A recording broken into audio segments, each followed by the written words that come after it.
Tara mga kagargar, magkape. Tapos na tayong nag-almusal ng kanin. Eh syempre, pakikialaman natin yung ref ni Bianan. O, di ba?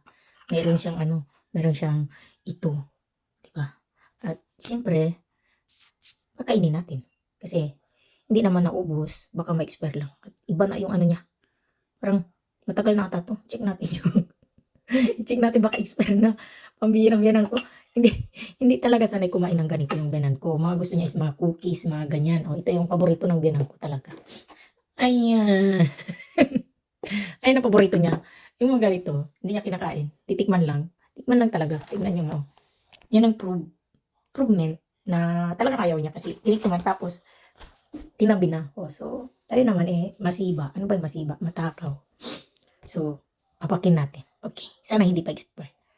So yun, no? Magkape tayo at hinahanap natin kung ano yung expiration nito. Expiration? Wala bang expire? Hindi mo nakasulat yung expiration nito.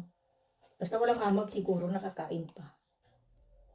Wala siyang kaji. Wala siyang expiration. Basta may amag, huwag mo na kainin. Yun. Kahit anong hanap, wala. So magkape at tikman ito. Tingnan natin baka may amag na. May amag na ata. For icing pa?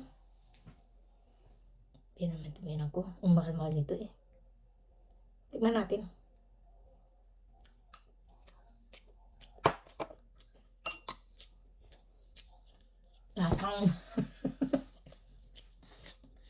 Lasang panis na. Kasi yung icing. Yung icing niya. Ano ba yan? 짠짠해 나 커피 마시고 있어.